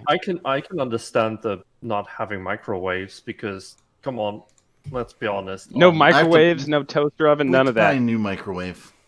Yeah, you use it to heat up things quickly because you don't have time. But if you do have the time, do you really go for the microwave? Yeah. No, you heat it up properly. I mean, we had a dude at work that was microwave. The only difference is putting fire under it or causing the water molecules to vibrate quickly. So We have a dude at work that swears by microwaving steaks, and I hate him every time he says it. All right. I mean, Did you ever see that YouTube video where the squirrel comes up on the deck and the guy cuts a string and the squirrel goes flying through the air? You need a human one of those for the steak microwave guy. Yeah, okay? No. So how I do steak is if I can't do steaks on the grill, what I'll do, or the smoker, I'll put a I was one of those guys that bought the Himalayan salt block for cooking with. Also amazing, by the way, if you've never done it. And then I'll do them and I'll do like skillet. I'll sear them on the cast iron. Sear them on the cast iron. Put the whole cast iron in the oven and let it finish off. No, I finish it off on the salt block. Well, yeah. Most of us don't have that Himalayan salt block. Too much They're salt cheap. is bad for you. No. It's amazing how it works, and they're Bad cheap. for you. It's terrible. What you could also do is you what's it called again? You do sous vide first. Okay, no, that's something that not everyone can afford. That shit's can get expensive for the nicer ones. Yeah, for the nicer ones, but it's basically just keeping water at a certain temperature for an hour, right? And then you take the steak out and you sear it from both sides for literally like 10 to 20 seconds, just so it gets a nice color and a nice sear, and it's done. Like, it's the easiest, perfect steak. It is, and I will say this though, like I've done sous vide cooking, and it tastes really good when you do it right, but my God, does that piece of meat look ugly when it comes out of there? Just this gray blob. That's why you have to give it the sear after you sous vide it, right? I understand that, yeah. My best steak that I've ever made, I did a reverse steer on it.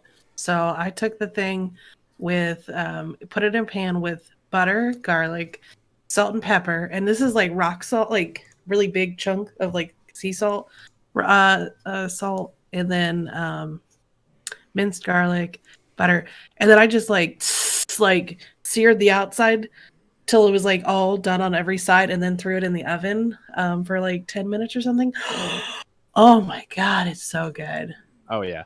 Like, I took pictures and was just sending to everybody in Theta, like, look, I made a steak. I'm not a cook, like I'm not a big cook. I can make food for myself, but the fact that it came out so beautiful was just like an accomplishment for me, especially when I didn't know what I was doing. Nah, the big argument I always have with steaks is marinade versus dry rub. I'm not in either of those. I'm a sear and dry butter rubs. baby. So the problem with most marinades is that people get the timings wrong, because depending on what kind of marinade you do. So, for example, if you do a yogurt-based marinade, as far as I understand, I'm not a professional cook, okay? If you do yogurt-based, you only let it marinate for 3 to 4 hours, not longer. You don't do it overnight. No, I'm not saying that. Do we want to do a cooking show where I bring the chef on? An actual chef? Should we do that? We should do it. We should. We got a camera. We could do a Eve cooking show. Eric, do we do that before or after the politics show? No, I never think we're going to do the politics show. I mean, we won't do it for this. We do like a side show for the politics show. But no, the cooking show I think would have broad appeal. I think if you do By the way, we could. could okay. So Chef Michael, good friend of mine. I bet you I could talk him into coming on the show, and his fiance actually owns a bakery, so we could do a baking show and a cooking show. So we could do that. Well, so I'm hit and miss with like professional chefs. Like, don't get me wrong, Gordon Ramsay, amazing chef, easily one of the top chefs. I love his but YouTube videos on how to do things. I love a lot of them. I do not like how he did burgers.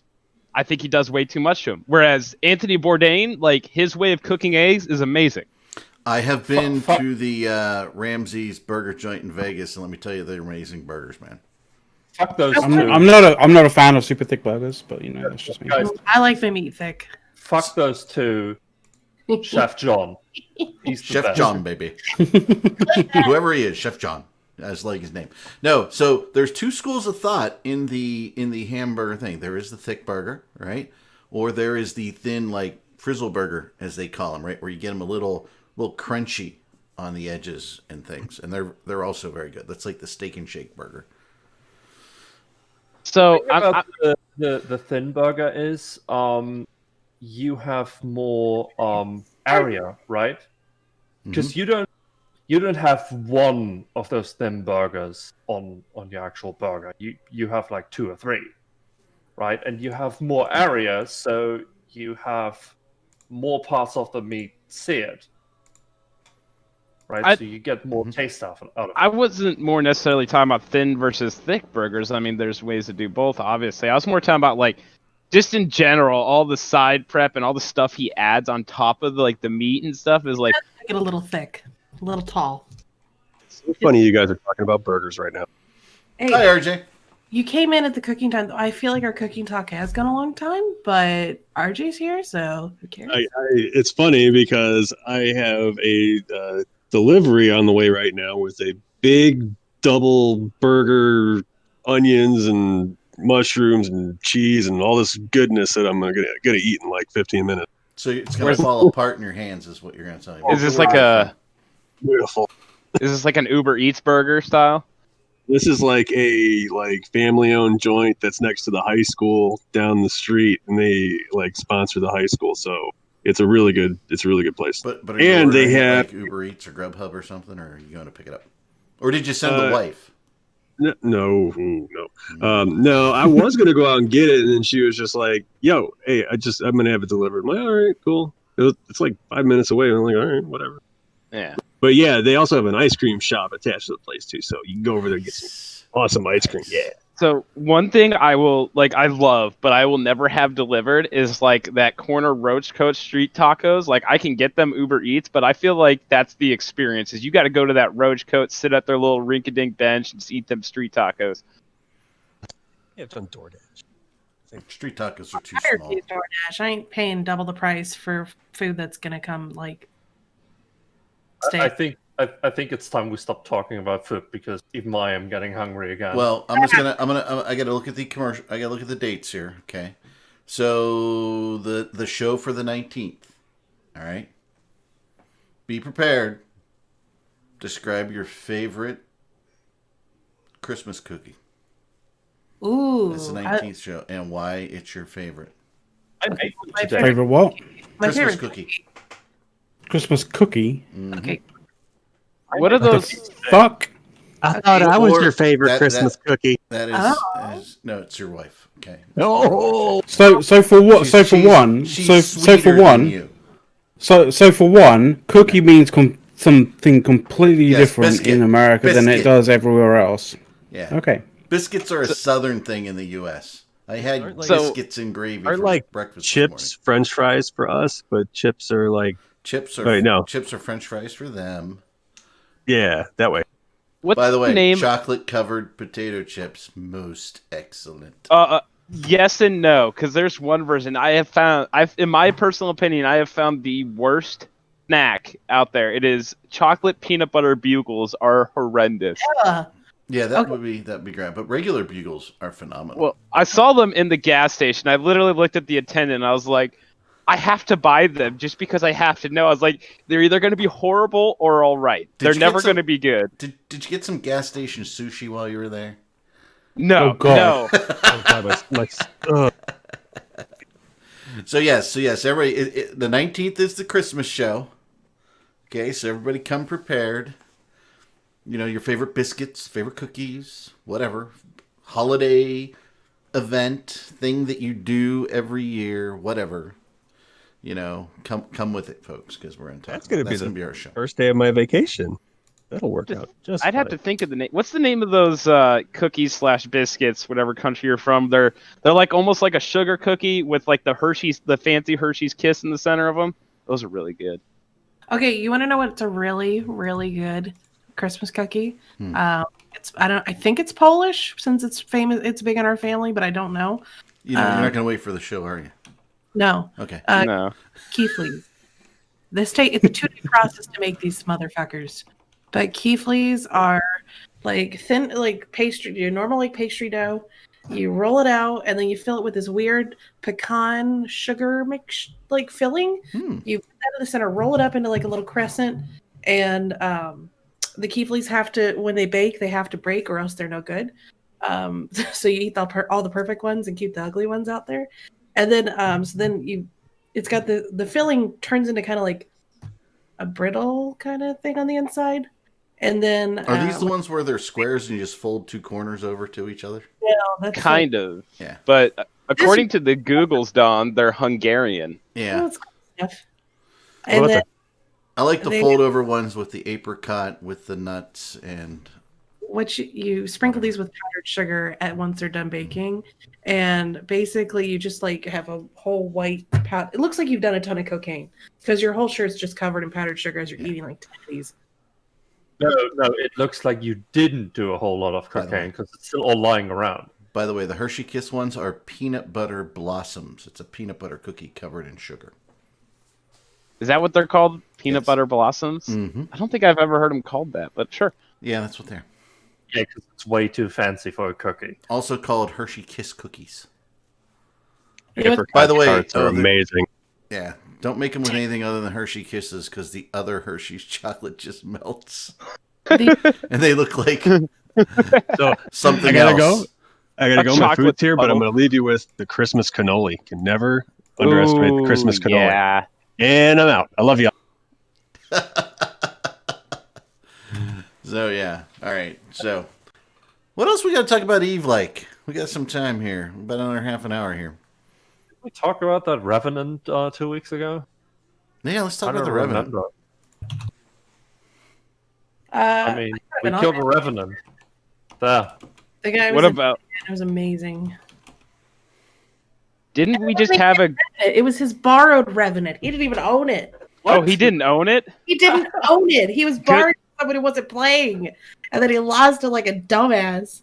He had that good Dickens. Yep. By the way, I'm Eric, gonna put this link in the thing about the cookies I was talking about versus I don't know if these are the cookies you were talking about, but why don't you link the Revenant? Oh, do we have a link? The Revenant. I know the dude's name was Good Dickens. Good Dickens. I mean, just look for Revenant on Zkill. It's not like they die every day. That's fair. By the way, Avon, whatever you linked in here, okay, those look like toys that would be made by, what's that bad game that everybody always plays, that terrible graphics, but everybody plays it. Mojang made it. Minecraft. Yeah, that's like the Minecraft things. That's the censorship blurriness of it because it's a sex toy product, so they blurred the penis part of it. All right, yeah, that's scary. Yeah. Why? Are people offended by penises? Yeah, but not by people's heads being chopped off and stuff. So that's fine. By the way, that happens a lot in the Spanish Princess on what is that? Is that Showtime? No, it's not Showtime. It's Stars. Our current shows we're binge watching: Spanish Princess and The Boys.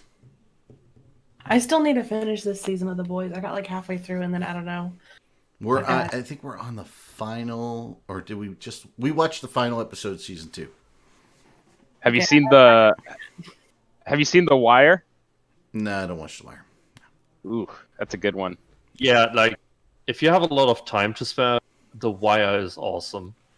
Especially, the thing about The Wire is that the whole story for the entire 5 seasons was planned for 5 seasons, and you can really tell. Throw Gamer also brought up another good one. The Expanse is fantastic.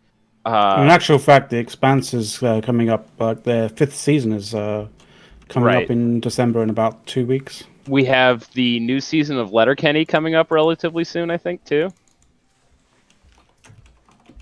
I hear The Queen's Gambit is a really good show. I've seen reviews of it, but I haven't actually watched the show. It is quite good. What does everybody think about them releasing the new Wonder Woman movie on the 25th in theaters and on HBO Max? Did you guys hear that? I think it's about time. I'm still trying to figure out if we have HBO Max through Amazon Prime or if I have to do a free trial, because I know it comes with like HBO stuff, but I don't know if that's also HBO Max. If you have HBO on regular cable, you have HBO Max, which you can run through Prime. The last time I checked, you can't actually get HBO Max in Germany. So tough shit. Yeah, you have to VPN it. You have to VPN it. Us in the Navy are really looking forward to Top Gun 2, though, and I want them to release that on streaming services. Yeah, but aren't they waiting till later in 21 for Top Gun and for Dune? I'm not sure, because I know Top Gun 2 is pushed back almost a year. Top Gun 2 was supposed to be out, what, like 6-7 months ago, something like that? No, it and Dune were supposed to hit like this week or next. No, Top Gun 2 was supposed to be out long ago, I think. I think it was supposed to be out around the same time as Wonder Woman. But they pushed it back. Yeah, I'm saying, but it's done filming, it's done production. Oh, yeah, they both are, yeah. July 2nd, 2021 now. For Top Gun? Yeah, Top Gun 2. What about Dune? I think it's December of next year. December 18th, 2020 was its original release date. And I thought it was pushed to next year. Ooh, you know what else we can talk about in Eve that someone just poked me about, and I forgot about this, is didn't we just break the Jump Bridge network to T5Z for them? Didn't the group do that? Huh? Did they have a jump bridge? That's what someone's saying.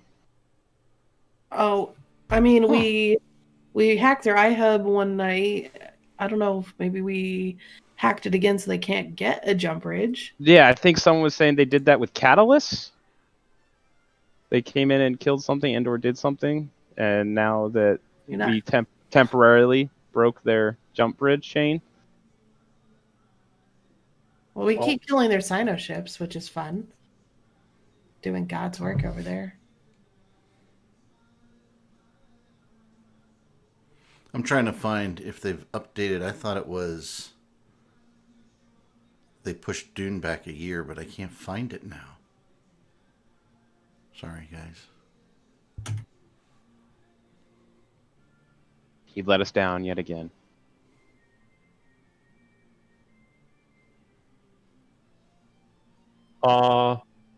Dune is in post-production, expected to hit on September 30th, 2021. I'm seeing October 1st right now for its U.S. release date. September 30th, October 1st. Yeah.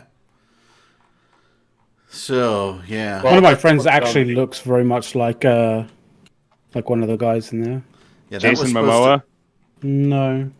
Yeah, Dune was supposed to come out this Christmas. I want a Witcher season 2. Henry is pretty. He's also he's you know a gamer and a nerd too. I love that he paints 40K stuff. They're gonna do a new Space Jam. Can you believe that crap? Okay, so Witcher season 1 was kinda a bit for me. Well, someone told me that it was out of order. That's only because you know everything about it. Yes, because I actually read the books. Yeah, I'm not. Yeah, and the books are always going to be better. No, it's not about the books being better. It's that they shoehorned people of color into roles that don't work. There are characters of color in the Witcher books. So you could have had people of color in the show without any problems with the book lore, right? But you had to make it characters that don't work that way. Such as who? What's the name again? I'm bad with names, by the way. Because I'm trying to think of any. So don't get me wrong, I haven't read the books, but I'm trying to think if they really even had many people of color in the show. They had Fringilla, for example, and Francesca, who are both very, very white in the books. Details. Yeah, none of that really bothers me. I don't really care. No, the thing is, like, it plays in an area that is the equivalent of Poland, right? That's because he's a Polish author, and Yes, exactly. yeah. Like I'm all for enabling like people of different colors or whatever you want to call it, to play important roles, right? But it has to make sense in the story. Actually, the one that I was like curious why they made but such a big stink about it recently is Ellen Page in the Umbrella Academy. He came out as a transgender, cisgender, something like that. I don't know the exact terminology of it. And everyone's making a big stink that he is still going to be on the show playing a female role. And it's like, who cares? Yeah. I mean, we might be getting too close to those Twitch it's kind of with some of the conversation. Not that we oh, care. not really. Not really if we're sensible. Like the whole point of acting is you're basically you're acting something that you're not, right? You're encompassing or sort of portraying something that isn't you, right? Otherwise, it's not acting. Well, and a good, I still bring up my favorite point about that is look at NPH, Neil Patrick Harris, in almost every movie and TV show he does, he plays a giant womanizer, ladies' man, but in real life, he is, he's homosexual, he's married to another man, they have a kid together and everything, but he still plays that as a role, and he does really well at it. He's hilarious. He's one of my favorite actors. He's just awesome.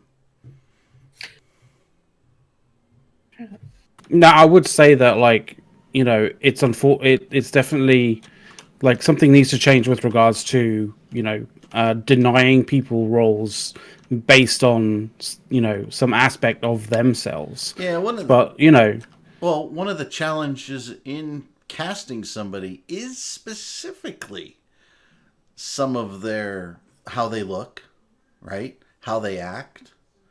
Yeah, you don't want your Witcher not being a manly, delicious Henry Cavill, and instead did you say delicious? Really? I mean, come on, Eric. Like, I'm a straight white guy, but he is fucking delicious. No, I just like that Dawn said it and she brings like the female side to the thing, the show, and it's kind of fun, and I was just teasing her a little bit about it.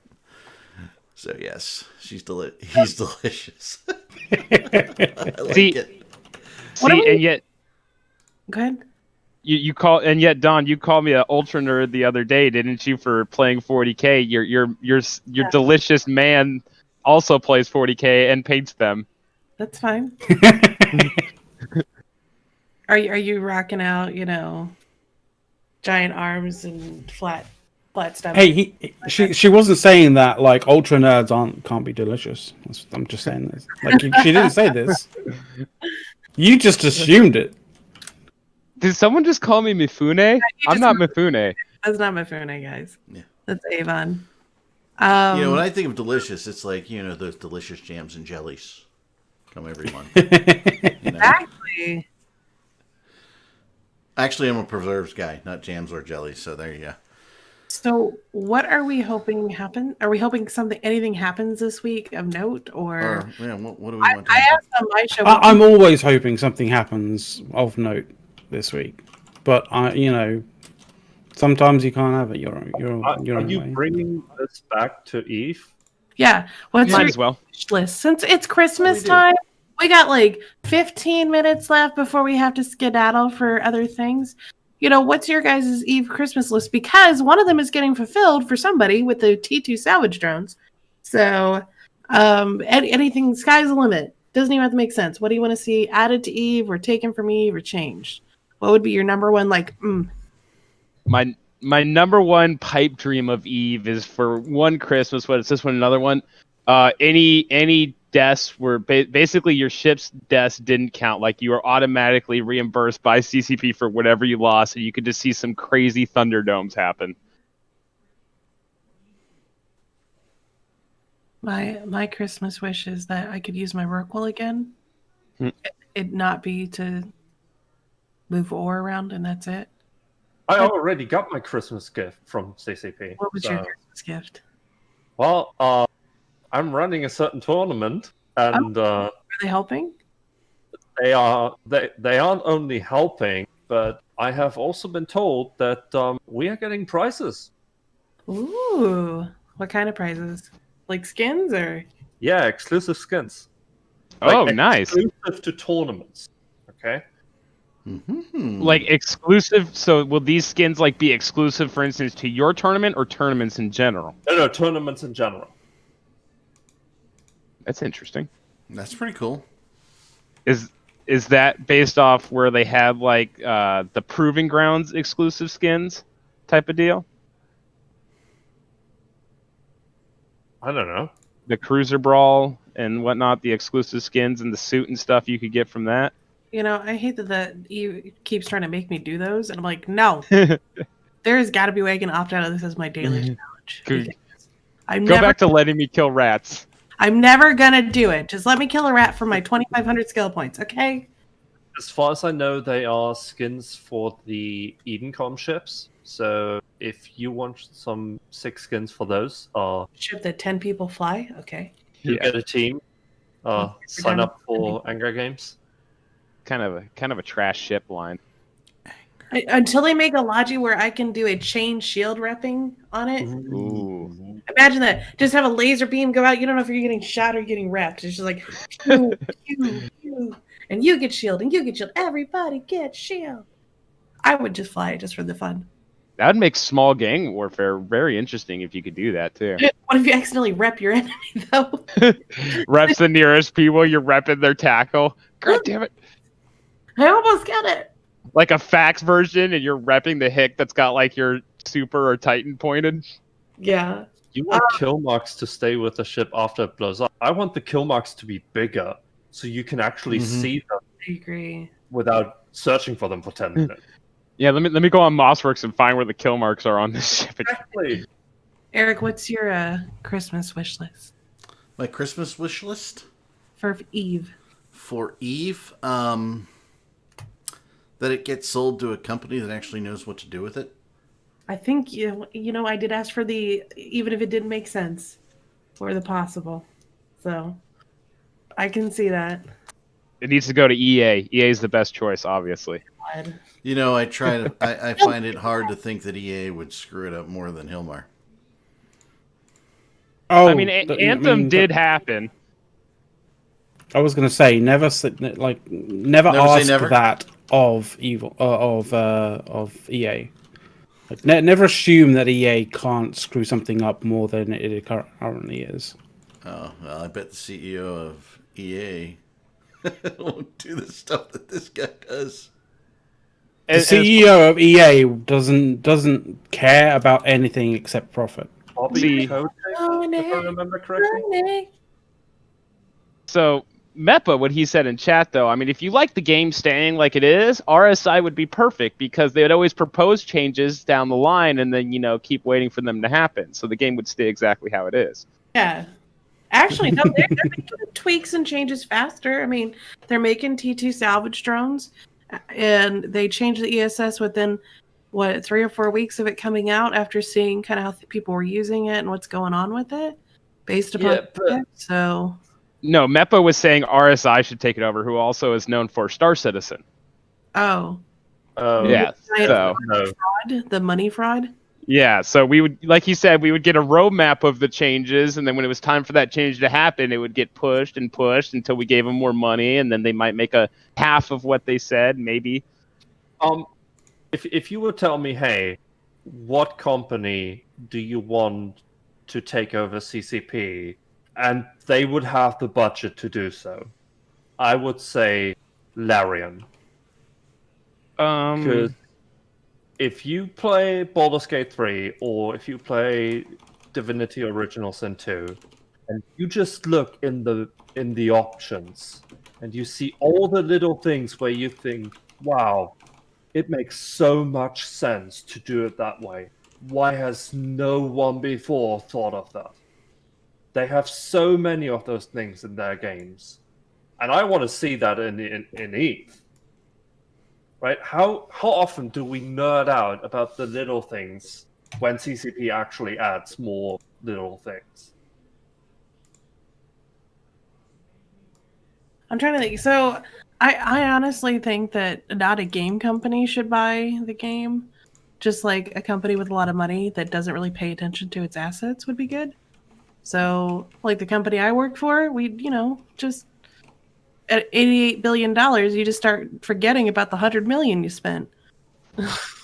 Well, I'm actually kind of surprised no one in chat or otherwise has said like something like CD Projekt Red.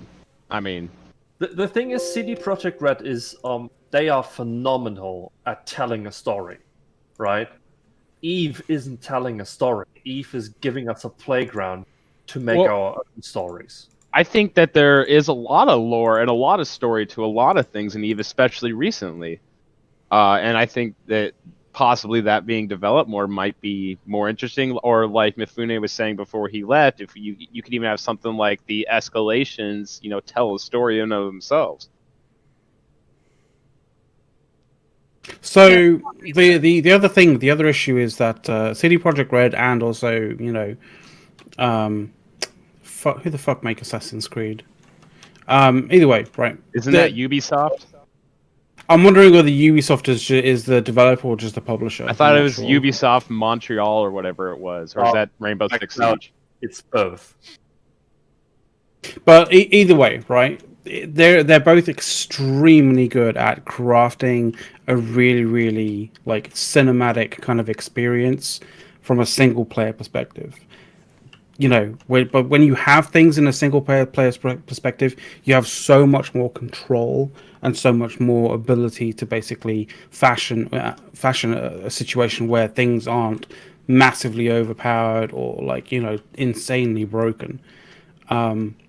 When you start to introduce multiplayer and start to introduce the aspect, the kind of the ability for players to amass brain trusts in terms of determining how to best utilize certain things in the game.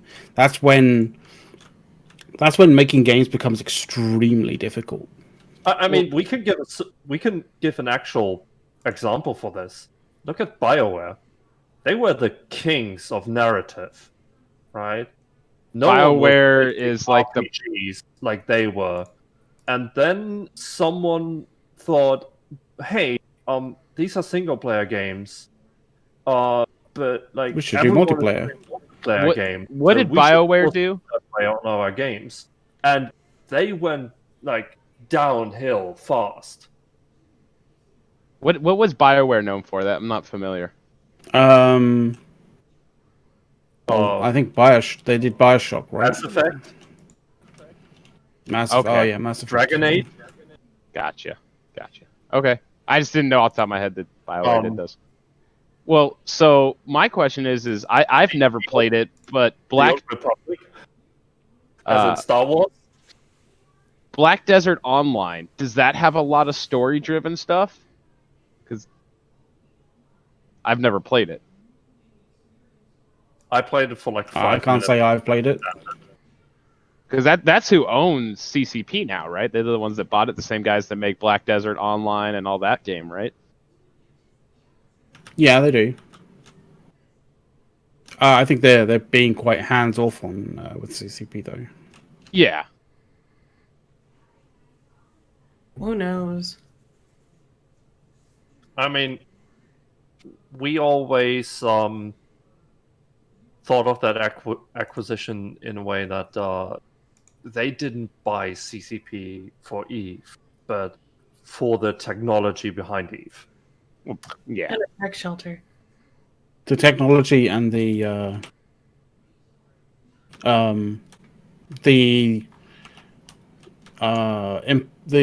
knowledge that CCP have in terms of developing for multiplayer for large groups of players, which we sometimes deride quite significantly on this show.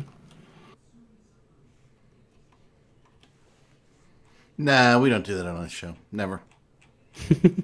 Never. Never. What is going on? So, we got the stuff coming up here soon, and then the meta show is going to be in an hour. And unless Pappy does anything interesting this week, then other Theta Thursday is on Thursdays. It's in the name. So hopefully you guys can figure it out. So are we closing thoughts or what are we doing? Let's do closing shots. Sorry, just shots? Closing had to shots. type something real quick. Hold on, let me get the round. That's closing thoughts, not closing thoughts. One last thing we call it. We call it one last thing. All right. We're not getting into what that means. No. So, Soth, we'll start with you, my man. Same as last time.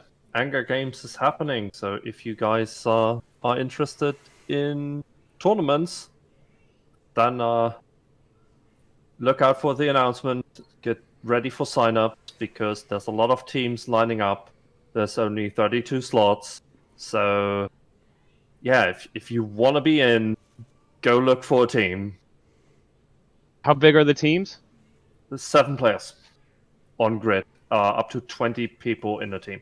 Are we casting it here on INN? I don't know yet. We need to figure that out. Because, by the way, if we do, we got to bring Moomin back. Okay, he's got to get on. He's got to get on chat. He's got to get on comms. He's a great announcer for those things. He's phenomenal. If I have to fly to the UK to drag him on the show and do it, we might have to do that. Me and McLeod will go out. We'll get him on. Is that a threat or a promise? Both. It's just a friendly push. Again, one of the Mexican soccer announcers. Yeah. Friendly. Go! Oh. I don't know. McLeod, you're up, brother. I'm too busy playing AC Valhalla right now. But I don't know. Just keep fighting the good fight, and yeah, like keep an eye out for Anger Games. Alrighty. Dawn. My final thought this week is be nice to each other, have fun jabbing, but there's no reason to harass anybody outside a game or excessively in game. You know, and if you are getting that, don't just take it. You know, do what you need to do to take care of yourself. There you go. Dave. So, to the guy who ran to the back of my car yesterday, my disappointment is immeasurable. You suck. As long as it wasn't a Prime van, I'm good. That does suck. Were you in it? I was stationary. He drove into the back of me. Ooh. You okay? You're right. Did you get any whiplash or anything like that? No, I'm fine. It's just going to be repaired, which is just inconvenient, which is why I'm disappointed. Just the inconvenience, really. Yeah, that sucks. It does. Avon? So I guess my closing thoughts would be, Dawn, it's been nice talking to you again. It's been a while since we've been Rorkel mining together, and it's been a while, like I said, since Saarinen, so since I was on an INN stream, so thank you all for having me and letting me come on here. Still funny that I call all the other females and goons that are on Mumble not Dawn. Not Dawn. Hey, not Dawn. How you doing? It's like well, it started when I came back. Cal, who was in Mumble, to me, for some reason in my mind, sounds very similar to Dawn's voice. And so I kept calling her Dawn at first. It's like, it's not Dawn. So now I reference them all as not Dawn. And so now I got to talk to Dawn again for the first time in a minute. So, hi, Dawn. Hi. But thank you for having me. No more missile guidance chip deliveries, you know. Yeah, I know. I can't help that. Well, my final thought is I'm just thinking of hopefully an Vegas next year, so we can all go hang out. We can go to the Brazilian Steakhouse Don again, feast up, get a big group. It'll be great. That's what I'm looking forward to, getting back together with people and hanging out with people. And I think that's what everybody misses right now. And I think that would be great for everybody. But games like Eve, comms, things like this show, let us do all those things, get together where we can, even though we can't get there in person. So thankful for that. All right, and with that, that's the end of the show. We will be back next week, same time. And the best holiday vaccination starting all over the world. That would be great. That's right, Mempa. So we can all get back together. So that'd be great. And what is it? Next week we'll have, I don't know, we'll look at whatever happens next week. And then after that, we got the holiday show. So get ready, everyone. I'll probably, wear my hat. So it'll be fun. Don't worry, guys. As a member of the military, I'll let you know how the vaccinating goes. Oh, you have to get it, don't you? Yeah, and I believe it's not forced. Before I get myself in trouble, we are not being forced to take vaccinations yet, but they are asking for volunteers for the testing right now. So, but eventually, yes, the military, when we do have a stable vaccine, it looks like we will be having required to take the vaccinations. I'm not worried about taking it. I'm just taking it. I don't care. Well, there was a big issue because people like to, kind of troll the internet. It's kind of a thing. And they were saying that people in boot camp they were using for testing experimental COVID vaccines on new recruits in boot camp, and this is untrue. Yeah, come on.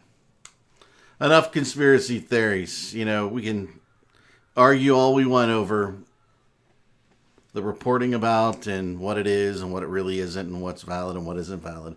The end product is let's just get that stuff rolling and everybody be in a better situation next year. That is the hope that works. Wish. Yep. All right. Thank you, everyone. Thanks to all my co-hosts here for joining the show, and thank you out there to the audience for listening to us for 2 hours. I'm always amazed any of you ever want to do that with us, but it is fun to do. So we appreciate that you're out there. That's about it, and we are out of here.